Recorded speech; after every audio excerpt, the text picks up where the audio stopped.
Okay,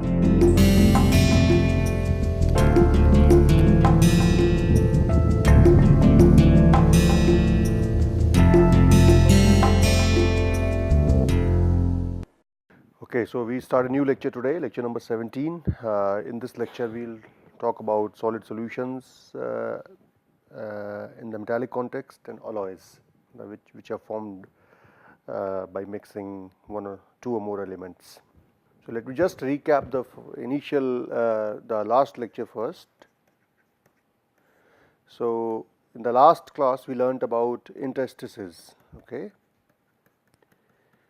Interstices are nothing but voids which are present in the crystal structures, and there are two types of voids that we are concerned about. One is tetrahedral and second is octahedral. So tetrahedral void is characterized by four-fold coordination because it's a body with the four corners. So as a result, the impurity that sits inside has four neighbors, whereas octahedral is six-fold coordinated void. And if you have a regular tetrahedra and regular octahedra, as is the case in case of FCC and HCP structures, then the size of an atom that can fit in tetrahedral void is 0.225 of radius of the host atom. This is without distorting the tetrahedral void. Okay. Similarly, R oct is 0.414 R. So this is the maximum size of the atom that can fit in octahedral or tetrahedral impurities without distorting the octahedra or tetrahedra. And this is in case of FCC or HCP. And we also saw that in FCC HCP you have two tetrahedral voids per atom and one octahedral void per atom. Things are different for BCC. You don't have a regular octahedra or tetrahedra, but you do have octahedral and tetrahedral voids, and whose location and numbers are different. So this I showed you last time in a geometrical fashion. So you were asked to count the numbers of octahedral and tetrahedral voids in BCC. So I will leave it to you. That is a home exercise. That is, what is the location of tetrahedral and octahedral voids in BCC structure, and what is their number. Okay. And you can also calculate what is the size of atom that can fit in there. You have to be a little careful there because the sides of tetrahedra and octahedra are different. They are not regular. As a result, you need to look at the minimum size. Okay, the minimum side length. So now in this lecture, we will talk about solid solutions. Okay.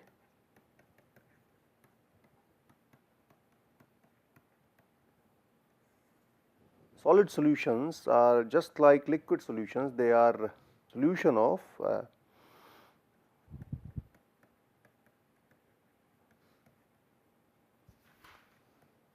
two or more elements into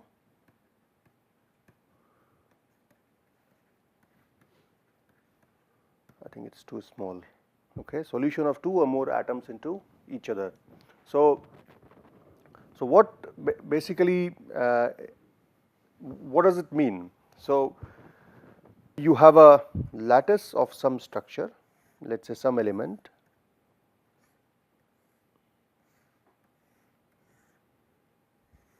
or let me just first draw the 2D diagram without getting into 3D. So you have these atoms of host lattice,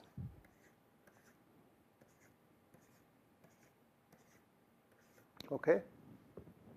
Now of course this is looking very dilated, but it's not that dilated in reality. So the impurity atom can go either here, a smaller impurity atom, or the impurity atom can go here. The question is, how do they arrange? Is there a way in which they are arranged? So in some sense, although in some sense solid solutions are just like liquid solutions, analogous to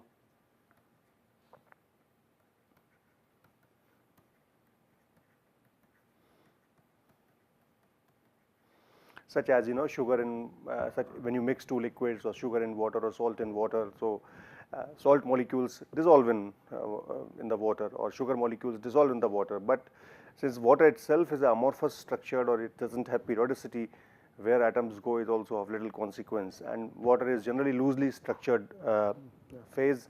As a result, the impurity atoms, salt atoms or some other atoms have plenty of spaces to go into. However, as you notice in case of salt as well, when you put so there is a saturation limit beyond which excess salt doesn't dissolve into the liquid. You can see that the excess salt just remains as solid within the water, because the empty spaces within the water phase are already filled, so it's saturated. So then you go beyond the saturation. Similarly with the sugar and anything else. Same thing happens with solids as well. Solids also have they can only dissolve only a certain amount of let's say solute. So you have solute and you have solvent. So solvent is the host phase and solute is the impurity phase. So they can only dissolve a certain amount of solute in most cases. Okay, there are some cases in which two elements can be put into each other with to either end, and they still remain the same single phase. In solids, what happens is that since atoms are periodically arranged, sometimes you will see structures in which the impurity atoms also adopt structures which are ordered, and they give rise to structures which are ordered structures rather than disordered arrangement of solute in them. So there are various type of solid solutions. We will define them in now. So first solid solution is called as substitutional solid solution, and second solid solution is called as interstitial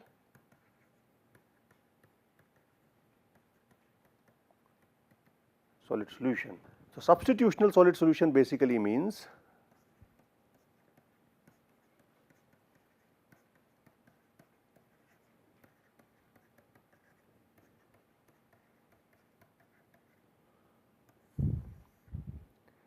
essentially means that the solute,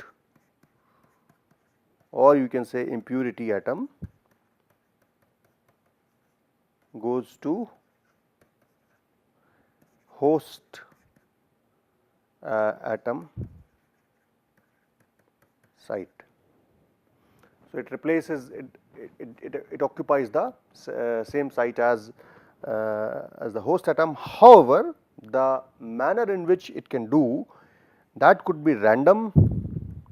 So it can randomly go anywhere, or it could be ordered. So this will be determined by various factors. Okay. So for example, thermodynamics plays an important role. The entropy of substitution, configurational entropy will play an important role in determining where we'll go, and temperature plays a very important role. So it's a combination of enthalpy and entropy and temperature which will determine free energy of which structure will be minimum, whether it will be. So you know that G is equal to delta G is equal to delta H minus T delta S. So there is an enthalpy of mixing, there is an entropy of mixing, and then there is a temperature term. These three terms together will determine whether the substitution will be random or whether the substitution will be ordered, because in the end the free energy has to be minimized. Okay. So I will not get into the details of free energy of mixing, but I will recommend you to go through any basic book on thermodynamics such as Porter, Easterling, phase transformations in materials. The first chapter of that book, first or second chapter of that book is very useful to understand mixing of two elements. So, and the second solid solution is interstitial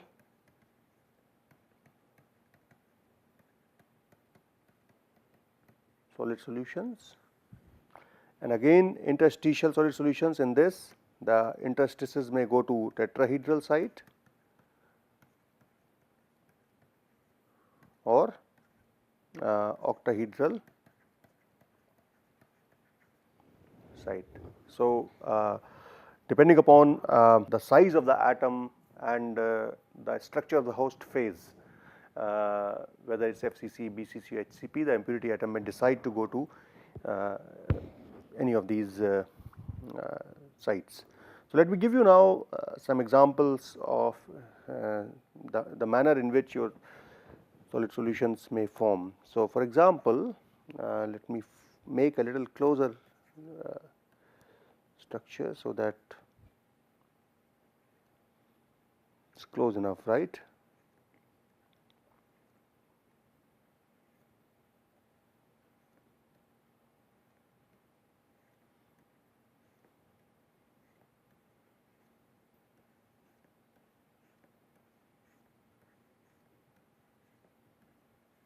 Okay. The impurity atom, suppose if it goes, so let us say if impurity atom is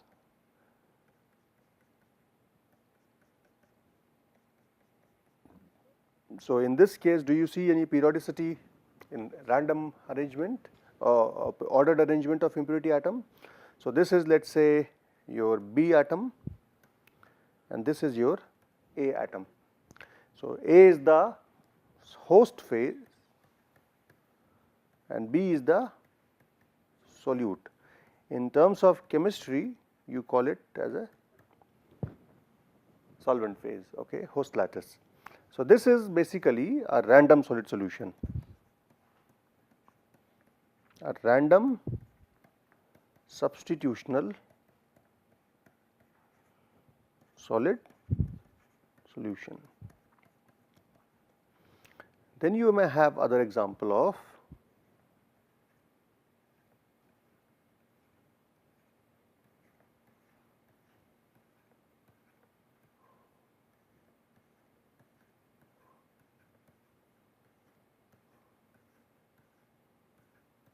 so what I do now is I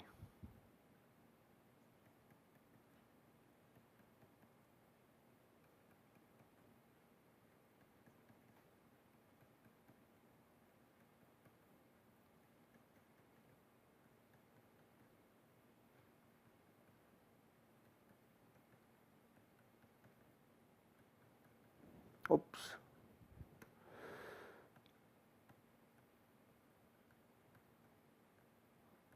There is one extra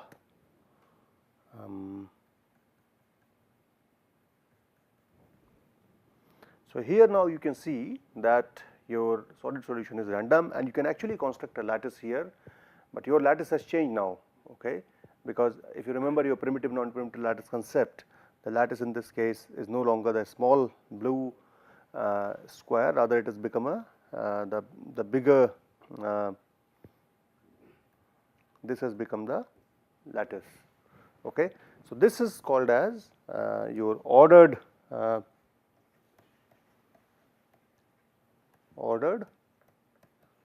substitutional solid solution. This typically happens when the impurity concentration is a little larger. So, random solid solutions form at lower concentrations typically, and where it is within the solubility limit, and ordered substitution solid solutions typically form at higher concentrations and they form different phases altogether, okay, different structure altogether. So, I will show you some examples just in just a minute, and the interstitial example could be like this.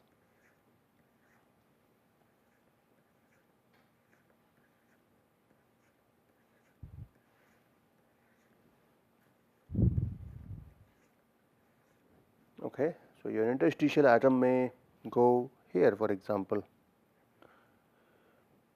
somewhere randomly. So, these are your interstitial sites. Now, interstitial sites in reality may lead to distortion. So, the atom may be slightly smaller or slightly bigger than the interstitial site. So, it may create tensile or compressive stresses depending upon what size it has. So, in real situations they do create stresses. Similarly, in substitution solid solution they do create stresses because the size of the atom is not going to be exactly similar, there is going to be some difference. So, whether it is a difference of 1%, 5% and 10%, that will determine eventually whether solid solution will form or not. But if the solid solution does form, then there are stresses in the structure. So, this is called as your interstitial solid solution. You can have ordering at the interstitial sites as well. You can have ordering at the interstitial sites as we will see in case of, for example, silicon carbide or zinc sulfide, but it typically happens in case of ionically or covalently bonded solids. In case of metallic solids, typically interstitial bonds, interstitial solid solutions are random in nature. So, interstitial sites are randomly occupied, but we do have intermetallics, we do have ordered solid solutions in which you will have ordering of impurity at even at interstitial sites, but it is typically more common in compounds where covalent or ionic character is stronger. So, the real examples of these two are, for example, copper zinc is an example of substitutional solid solution. Your copper nickel is another example of substitutional solid solution. Copper tin is also an example of substitution solid solution. So, these are some examples of substitution solid solutions. Your interstitial solid solutions is carbon in iron is a interstitial solid solution. This is a very famous example of a metallic alloy containing, so this is basically steel, right? Steel has a ferrite phase which is alpha ferrite, alpha phase, or rather let me call it alpha iron, okay.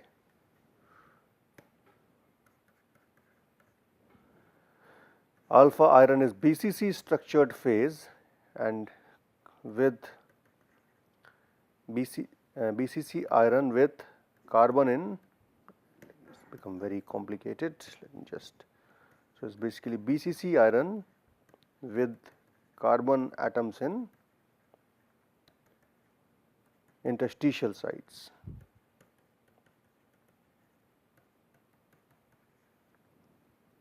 Okay. So, these are some example of substitution solutions. There are plenty of more examples in metallic systems because most metals are impure. Then even if you say it's 99.99% pure, I mean there is 0.1% impurity sitting there, and that impurity may go to interstitial or substitution sites. So, let us just look at the example of copper zinc alloy first.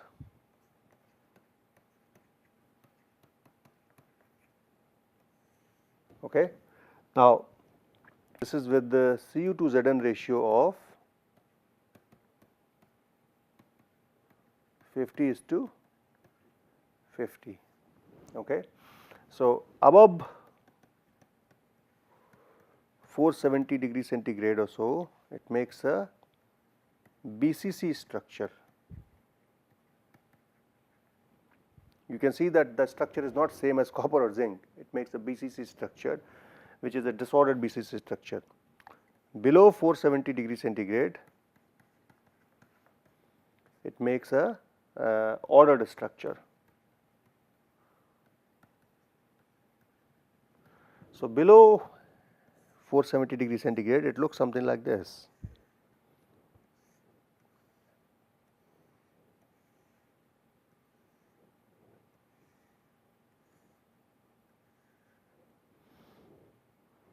So, these are your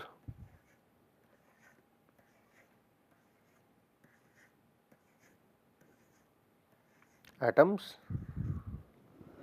you don't know which one is copper and which one is zinc. So there is an equal probability of, so this is above 470 degree centigrade. So it's possible that this atom will be copper, some other will be zinc. It's just that 50% are copper, 50% are zinc. So each atom is characterized as 50% copper and 50% zinc, because there is an equal probability of occupation of two sites. So as a result, this is a disordered structure and it's a BCC structure, because each atom is 50% copper, 50% zinc. Below 470 degrees centigrade, what happens is that there is now a specific preference for sites. So this is copper or zinc, whichever. This is zinc.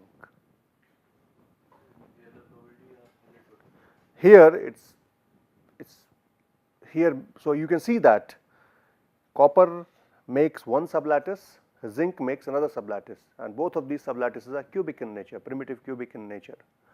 So these are two interpenetrating cubic lattices of copper and zinc into each other, which are very ordered.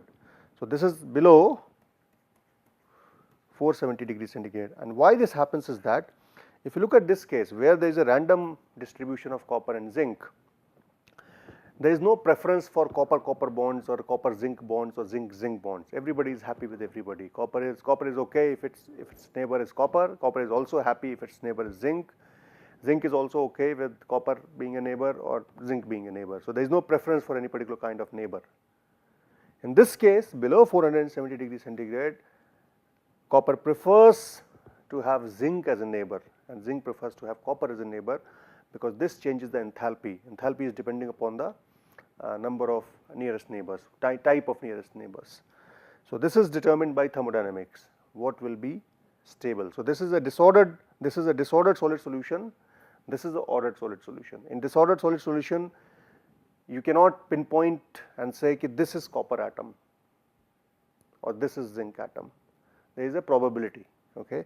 But in case of ordered structure, you can make a difference, and this is very clearly seen in X-ray diffraction pattern. When you do the X-ray diffraction analysis, as I will show you later, X-ray diffraction will show you a pattern for disordered structure same as a BCC material, which is very different for a cubic structure, primitive cubic, which is for ordered copper, because here you will see two superlattices, one of copper, one of zinc. So they will have their own effect on the X-ray diffraction. So now the question that arises is, so can we have this disordered structure at room temperature? Of course, yeah, you can have a disordered structure at room temperature. Many dilute solid solutions are disordered. This is at very high concentration, this is 50-50, but if you have, let's say, 1% zinc in copper, or for example copper nickel, very good example, copper nickel all the way it's FCC. So you cannot distinguish which is copper, which is nickel. So copper nickel, for example, is like this.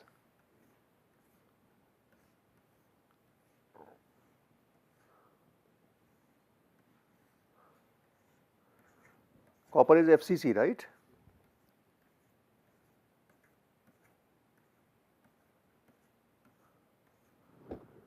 So at any concentration, each atom is mixture of copper and nickel. The probability of each site being occupied by copper and nickel is determined by their fraction. So if it's copper nickel 50-50, each atom is 50% copper, 50% nickel. I mean, it's not realistically it will be either copper or nickel, but probability wise it's 50% copper, 50% nickel. If it's 25% copper, 75% nickel, it will be 25% copper, 75% nickel. So there is so this is a disordered solid solution which remains FCC even at room temperature, no matter what the fraction of two elements is, okay. So let me, so these solid solutions, when you make the solutions are called as basically alloys, and the atoms are put in intentionally to improve the properties. Second phases are, or other elements are added. Okay. So, it is intentional in many cases. In some cases, of course, it is unintentional because you cannot remove the impurity, but in most cases it is intentional. For example, so examples are steel, which is iron carbon alloys with up to 2% carbon. Okay. Then you have brass. Brass is copper zinc alloy up to about 50 weight% zinc. This is again 2 weight%. Okay. And then you have bronze, which is copper tin alloy, which has up to about 12 weight% tin. Okay. Now, here one thing that is interesting is copper has a structure which is FCC, zinc has which is HCP. Copper again has FCC here, tin has HCP or BCC depending upon, but it is HCP. Okay. So, the question is, what is the structure that the eventual alloy going to take place? Are there any guidelines? Okay. So, there are certain guidelines which are called as Hume Rho 3 rules. Okay. Now, which say that extensive solid solubility occurs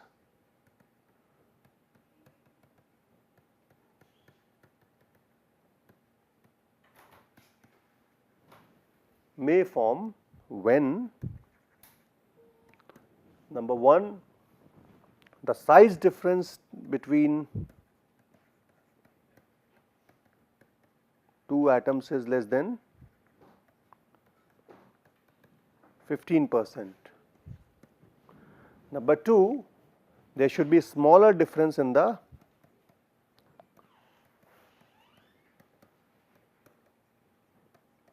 electronegativity, which means they should not be very far apart in the periodic table, otherwise they will make an ionic bond. Okay. So, there should be smaller difference in the electronegativity. Third is their valences are similar. Now, these are not exactly rules, these are guidelines because there are violations which are there. Okay. But by and large they are followed in most metallic systems. So, and fourth is the crystal structures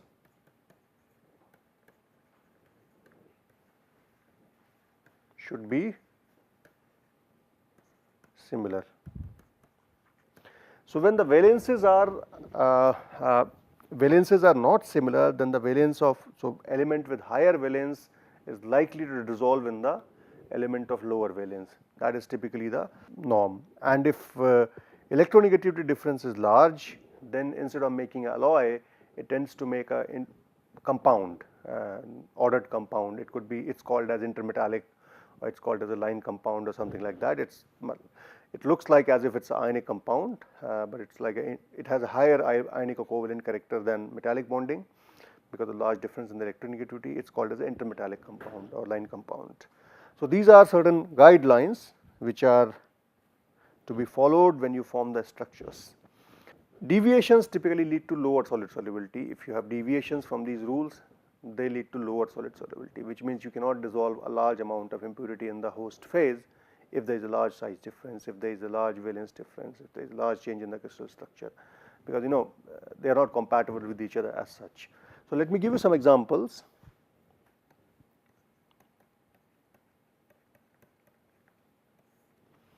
So, the first example, let us say, of silver gold. So, we can see that silver here has FCC structure, gold has again FCC structure, silver has a radius of 1.44 angstrom, Gold has a radius of 1.44 angstrom. It has a valence of 1. It has electronegativity of 1.9. It has electronegativity of 2.4. So this is electronegativity. This is valence. This is size. This is structure. And they make a solid solution which is extended solid solution. Similarly, copper nickel, I was talking about the copper nickel system, and the reason for that is copper is FCC, nickel is FCC. Copper has a radius of 1.28, nickel has a radius of 1.25. Their valences are not similar, by the way. Copper could be +1. Electronegativities are fairly identical, and they make extended solid solutions all the way from copper to nickel. Okay. And then silicon germanium is another system which is very well known system. So silicon, germanium, both are diamond cubic. I will come to diamond cubic structure later on. I have not, but this is basically FCC lattice. Silicon, this is 1.22 radius. This is 1.18.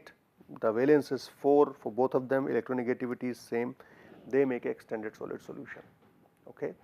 On the other hand, when you make CuZn, copper is FCC, zinc is HCP.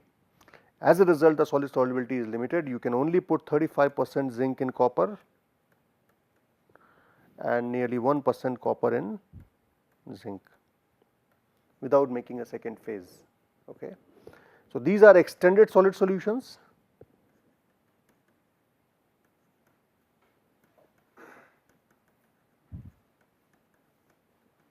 Spanning from pure copper to pure nickel, or pure gold to pure silver, or pure silicon to pure germanium, and this is a partial solid solution. It makes a solid solution up to 35% zinc on the copper side, and it makes a solid solution only up to 1% copper on the zinc side. If you are between these two ranges, then they make second phases which are not solid, which may or may not be solid solutions, but they are different phases. Okay, because it cannot accommodate more zinc or more copper in it. Okay.